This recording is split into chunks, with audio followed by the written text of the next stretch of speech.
Ladies and gentlemen, welcome to the video. I'm GetGoodGuy, and today we're looking at Battlefield 1's newest LMG, which has dropped with the Apocalypse DLC. That LMG is the LMG 08/18, which has two variants, the low weight and the suppressive. I'll be giving you a basic rundown of the stats, my personal experience with the weapon, an overall review, and rounding out by answering, is it good? I've already covered the new medic rifle, the Howl Automatic, yesterday, which I'll link to in the description and my pinned comment if you haven't already seen it. I'll be producing reviews for all the other remaining primary weapons from the Apocalypse DLC, so if you're new around here, it would be great if you consider subscribing to see those if you enjoy this video, and don't forget to turn on notifications if you wish to get around the currently broken YouTube subscription boxes. So let's begin with the title of this video, Widowmaker. Because if you combine this weapon with the Zauberfloat skin, that's probably completely wrong, it's a legendary skin, it looks like it's done nothing but blow people apart. It's a brutal skin. Plus this weapon actually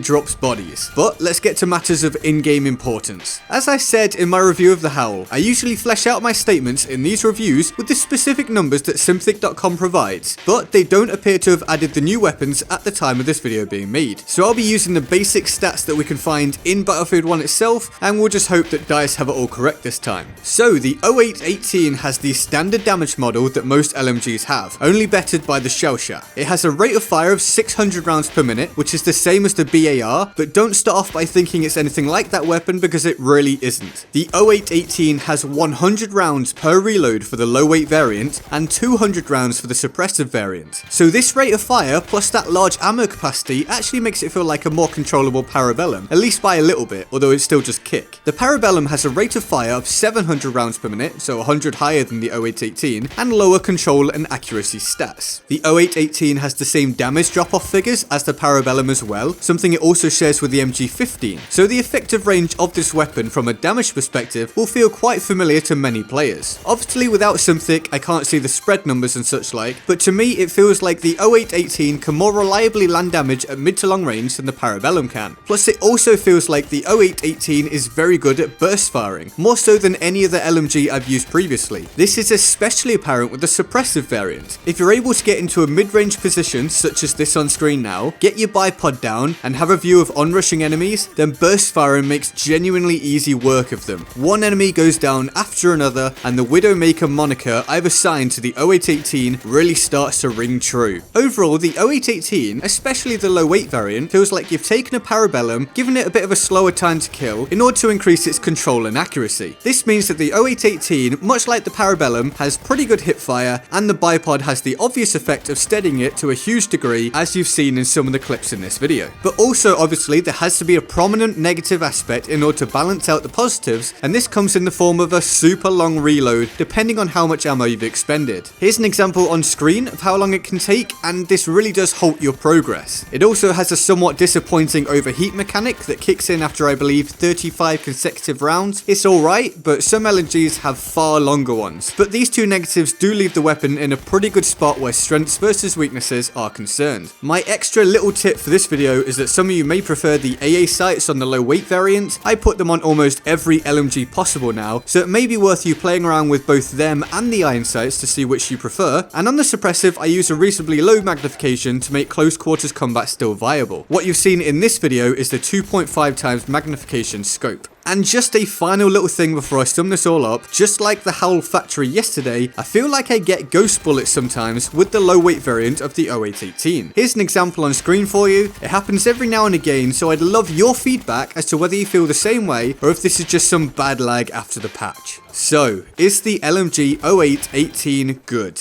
Yes, I personally really like it. It's a great addition, and it will probably please those who wanted to use the Parabellum but found it a bit too wild to use. Or maybe you just couldn't shoot out in the planes you needed in order to get the Parabellum itself. As well as this point, the burst fire effectiveness of the 08/18 provides a pretty different feel if you want to utilize it. But these are all just my thoughts. What do you think? Are you excited for the LMG 08/18? If you already have it, then do you like it? And which variant do you prefer? Let me know in the comment section below. Now we need to quickly shoot over to the Board of Awesome to show our respect to the fantastic people who choose to support the channel on Patreon. They do it purely because they want to help to keep the channel going. A big thank you to another new name today, Chris Jensen. It really means a lot, so thank you very much, dude. If you want to join them on the Board of Awesome, then the link to the Patreon page will be in the description down below and in my pinned comment. Once you're there, you can support the channel for as little as $1 a month if you so wish. I hope you enjoyed the video. Remember to turn on notifications so you don't miss future videos while the YouTube subscription boxes are kind of broken, and feel free to like,